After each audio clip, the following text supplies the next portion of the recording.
आदरणीय भारतीय समभाग गुंतवणूकदारांनो अथवा गुंतवणूकदारांनो, नमस्कार. ठाणे महाराष्ट्र येथून मी सत्यजित अभय कुमार शहा.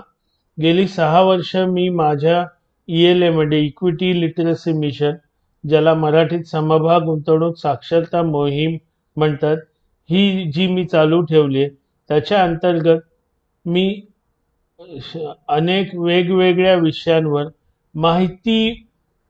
अनेकांना माहिती पुरवणारे मी व्हिडिओ बनवत असतो आणि त्या व्हिडिओद्वारे अनेक गुंतवणूकदारांच्या मनात असलेले प्रश्न, त्यांच्या मनात असलेल्या काही गैरसमजुती, समभाग गुंतवणुकीविषयी गैरसमजुती, अथवा तेच 5%, 6%, 8%, 10%, 12% याच्यावर म्हणजे गुंतवणूक मिळवून त्याच्यावर जाणारे समभाग गुंतवणूकदार, त्याच्या चक्रव्यूहात अडकलेले समभाग गुंतवणूकदार, त्यांना निदान मी माहिती तरी पुरवत असतो की आपल्याला मोठी म्हणजे चांगली म्हणजे योग्य ठिकाणी गुंतवणूक केल्यावर चांगला परतावा देखील मिळतो.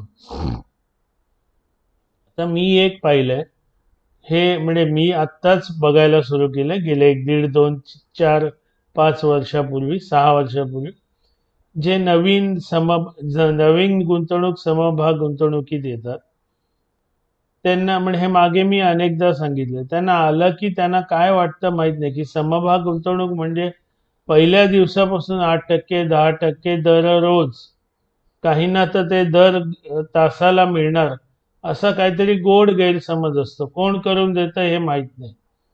असे पण गोड गैरसमज असतात आणि आधी असे पण गोड गैरसमज असतात की समभाग गुंतवणूकदार म्हणजे एकदम ते सट्टा आहे, त्याच्यात नेहमीच पैसे जातात.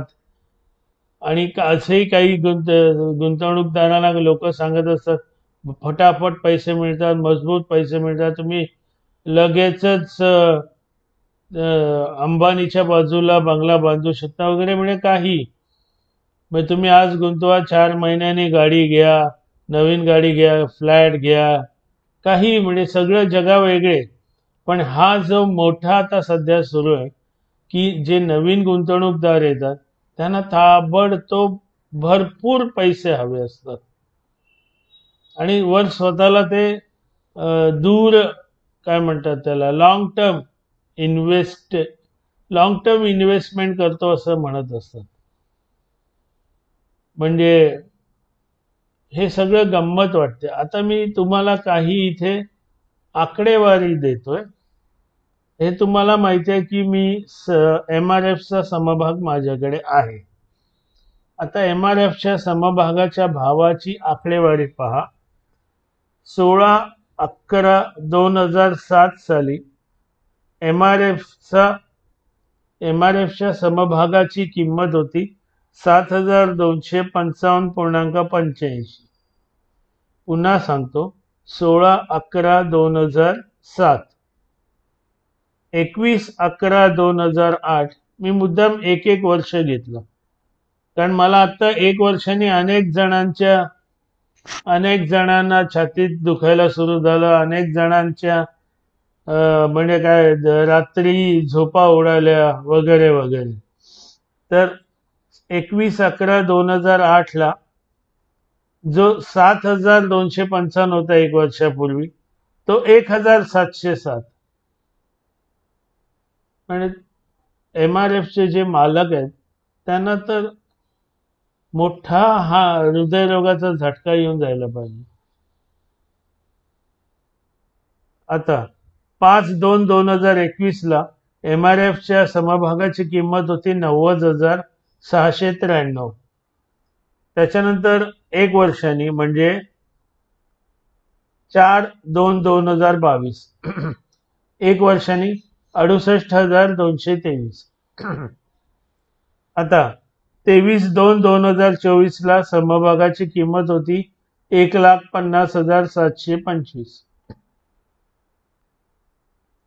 21/2/2025 समभागाची किंमत होती 1,09,263. बघा एका वर्षात किती खाली जातोय. आणि काल म्हणजे 24/10/2025 रोजी समभागाची म्हणजे MRFच्या समभागाची किंमत होती, ज्याला ऑल टाइम हाय म्हणतात, म्हणजे सर्वोच्च भाव 1,63,600. आता मी माझं सांगतो तुम्हाला, मी केव्हापासून 2,500पासून समभाग माझ्याकडे आहे.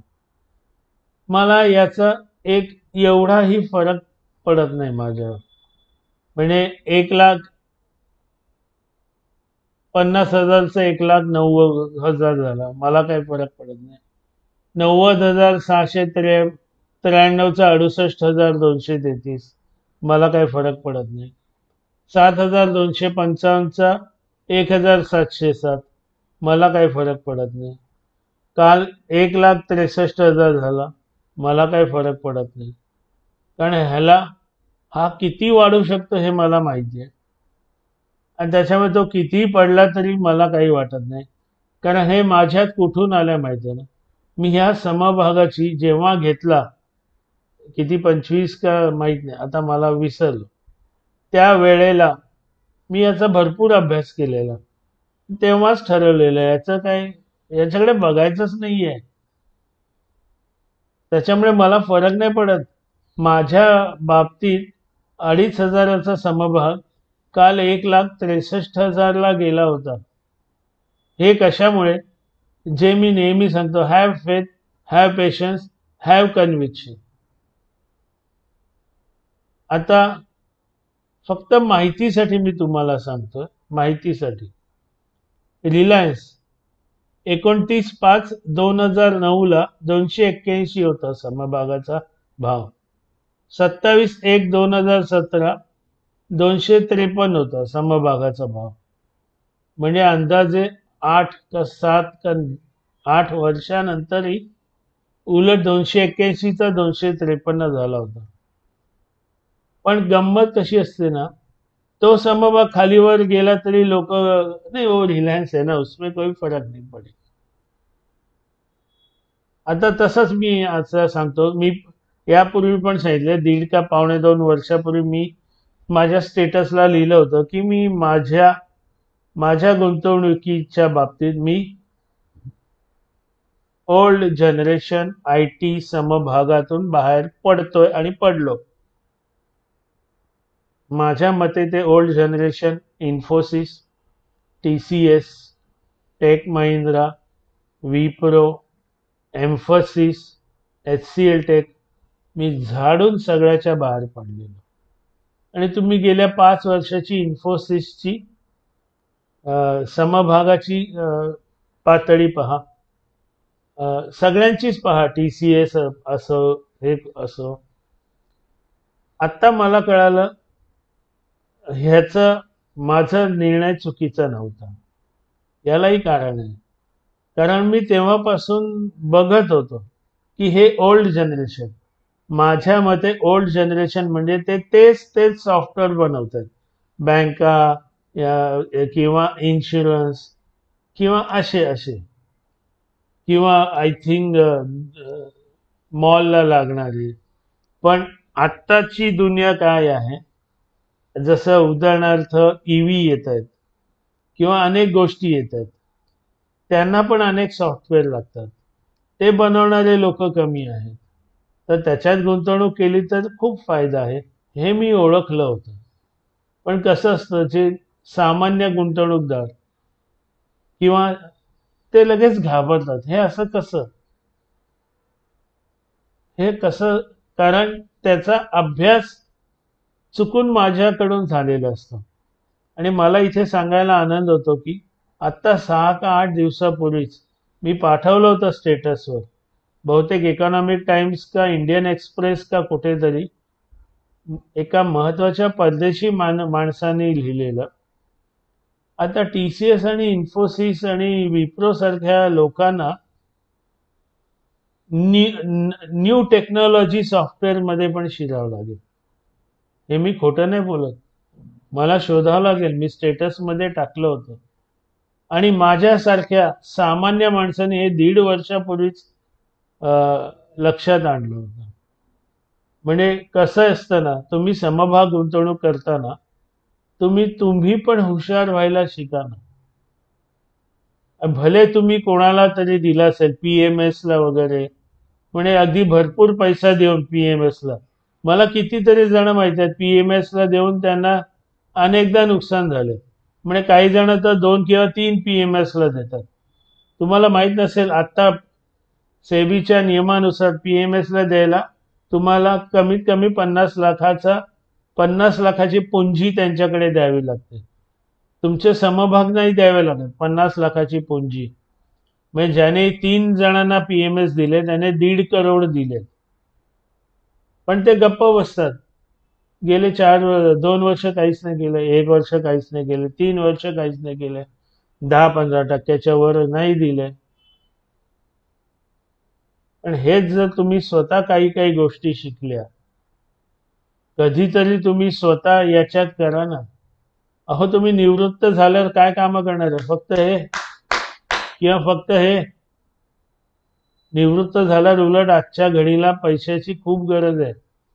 5 आणि 6% एफडी वर काय होणार आहे तुमचं? महत्वाचं म्हणजे काय, ज्याला इंग्रजीत पेशन्स म्हणतात, तुमच्यात पेशन्स कधी येणार? मी एमआरएफच्या बाबतीत पेशन्स ठेवले नसते तर आज माझे 1,60,000 झाले नसते. मी तुम्हाला एक उदाहरण सांगतो. मालदीव्सला जायचं असेल तर ना, दर माणशी खर्च अंदाजे 1.5 ते 2.25 लाख येतो. म्हणजे तुम्ही कुठल्या रिसॉर्ट मध्ये राहणार आहात. मी आता एक एमआरएफ विकला ना, मी मालदीव्सला राहणं खाणं सगळं, माझ्या मते विमानाचा खर्च नाही. विमान किती 16-18 हजार जाऊन येऊन. पण तुम्ही हा विचार करा, मी 1.5 लाख 1,60,000 नाही खर्च करत. माझी गुंतवणूक होती 2,500. आणि मी जेव्हा मालदीव्सला जाऊन आलो होतो तेव्हा मी अनेकांशी बोललो होतो. अनेक जण म्हणाले, अरे बहुत महंगा है, मैं नहीं जा सकता हूं. आणि त्या ग्रस्ताकडे तेव्हा 60 लाखाची गाडी होती, 3,500 स्क्वेअर फीटचा बंगला होता. मी माझ्या मधुचंद्राला असंच गेलो, रिकरिंग डिपॉझिट त्यावेळेला काढून काढून मी विमान प्रवास केला 1986 ला. तुम्ही म्हणाल हा स्वतःचीच लाल करतोय. अहो, मी लाल नाही करत, ही उदाहरणं देत असतो. आणि माझं समभाग गुंतवणूक साक्षरता मोहीम आहे, त्या मोहिमेत उदाहरणं द्यावी लागतात. मी माझी लाल करून मला आता या वयात कोण पटणार आहे हो? आणि मी का करू माझी लाल? नाही शिकवलं तर तुम्हाला कळणार नाही. अनेक जण सांगतात तुम्ही आम्हाला शिकवा. शिकवा शिकवा म्हणजे कसं शिकवा हो? परवा टीव्हीवर एके ठिकाणी वाचलं, चुका आपल्या हातून काय होतात त्या दाखवणारे फार कमी लोक असतात, आणि ते कळाल्यावरच आयुष्यात यश मिळतं. मी सचिन तेंडुलकरकडे गेलो आणि मला शिकव. तो तर पहिला हसेल, तू फळी कधी हातात धरली का? फळी म्हणजे बॅट. मी हो म्हणणार. कुठल्या लेवलला खेळलायस? मी सांगणार रस्ता, मैदान, गल्ली, आमचं अंगण. पण त्याने शिकवून सुद्धा मला काही फायदा होणार आहे का? जोपर्यंत मला प्रत्यक्षात अनुभव नाही घेता. मी पोहायला कसं शिकायचं अथवा विश्व स्पर्धेत, पोहण्याच्या स्पर्धेत मला भाग घ्यायचा, लगेच मी गेलो गुगलवर, सगळं वाचलं पोहायला कसं शिकवायचं. स्वतः कधी पाण्यात गेलो नाही. पोहण्याची चड्डी घालून गेल्यावर अशी माणसं पहिलं पाण्यात हात घालून किंवा पाय घालून बघतात, किती थंड आहे बाबा. अरे तुम्हाला पट्टीचा पोहण्याचं जलतरणपटू व्हायचंय तर पाणी किती गरम आहे किती थंड आहे याला काय अर्थ आहे? आणि पोहताना तुम्ही काही स्वेटर घालून नाही पोहणार आहात. असो, पटकन थांबवतो, कारण म्हणे काही जणांना कंटाळा येतो हे सगळं. असो, कारण त्यांना काही करायचं नसतं, त्यांची फक्त एकच मागणी असते, टीप द्या, टीप द्या, टीप द्या. त्याच्यावरही मी एक इंग्रजीत गाणं केलंय, ते पुढच्या वेळी ऐकवीन. तर समभाग गुंतवणूकदारांनो, जोपर्यंत तुमचा स्वतःचा कुठलाही अभ्यास नाहीये, तुम्ही इकॉनॉमिक टाइम्स वाचत नाहीयेत, तुम्ही हे मी सांगितलेलं मागेच कधी ऐकणार नाहीये. समभाग गुंतवणुकीत समभागाचा भाव हा नेहमी खालीवर होऊ शकतो, कारण तो चेंडू आहे, वर गेला की खाली येणार. आणि आता तुम्ही पाहताय, जोपर्यंत अमेरिकेच्या राष्ट्राध्यक्ष जिवंत आहेत, म्हणजे त्या पदावर आहेत, तोपर्यंत हा खालीवरच येणार. कारण काल ते वेगळं बोलतात, आज वेगळं बोलतात, उद्या काय बोलणार हे त्यांना माहीत नसतं, त्यांच्या सहकार्यांना माहीत नसतं, पण आपल्या नरेंद्र मोदींना माहीत असतं. 2014ला आले तेव्हाही त्यांना माहीत होतं 2019ला सत्ता पुन्हा सत्तेवर यायचंय. 19ला माहीत होतं 24ला पुन्हा यायचंय. 24लाही आता माहित आहे त्यांना आता 29ला यायचंय. आणि असं ऐकण्यात येतं की त्यांना 2048-47ला भारत कुठे न्यायचंय हे पण त्यांनी तयार ठेवलंय, आणि त्यांचे जे मार्गदर्शक आहेत त्याच्यावर अभ्यास करतात. तेव्हा असं समभाग गुंतवणूकदारांना असे चंचल राहू नका. मी तर अजिबात चंचल नाही राहिलो. मला उलट भाव समभाग खाली आल्यावर खूप आनंद होतो, कारण मी उचलून नवीन नवीन समभाग घेऊ शकतो.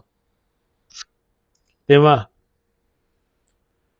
आदरणीय, वंदनीय, पूजनीय, माननीय समभाग गुंतवणूकदारांनो, हे असले वेगळे रोखठोक व्हिडिओ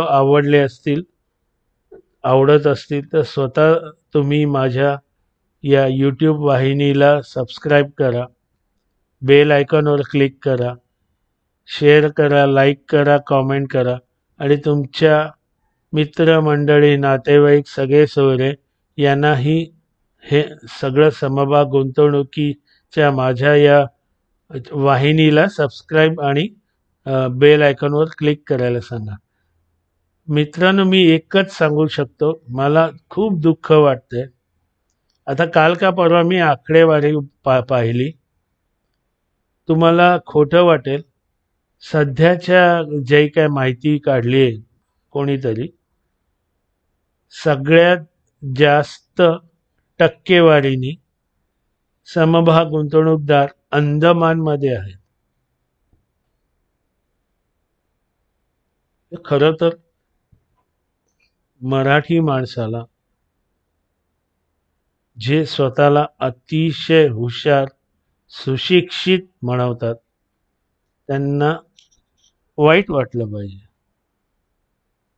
कारण समभाग गुंतवणुकीतील योग्य समभाग गुंतवणुकीतून आणि दीर्घकालीन समभाग गुंतवणुकीतून अतिशय फायदा होतो.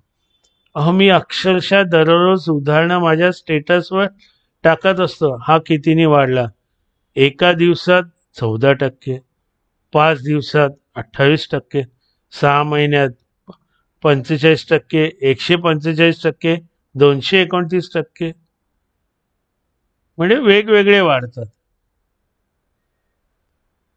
तेव्हा सगळं म्हणजे माझे स्टेटस पाहायला आळमटळम करू नका. ते एखादी मालिका, आई काय करते, बाबा काय करतात, नानी काय करते, हे नका बघू. काही फरक पडत नाही. मला माहित नाही त्यांचे निर्माते तरी बघतात की नाही. असले काही करू नका. ते रोज सकाळी सुविचार टाकू नका. आज कोणीतरी टाकलंय काहीतरी शुक्र शनिवार, काहीतरी अजून एक, काहीतरी अजून एक, काहीतरी अजून एक, काहीतरी अजून एक, काहीतरी अजून एक. हे भगवान, आपल्याला कोणी भारतरत्न देणार नाहीये आणि कोणी पैसेही देणार नाही म्हातारपणासाठी. तेव्हा नमस्कार, इथेच थांबतो. असाच एखादा माझ्यासाठी मला जो वाटेल चांगला तो एखादा व्हिडिओ घेऊन पुन्हा येईन.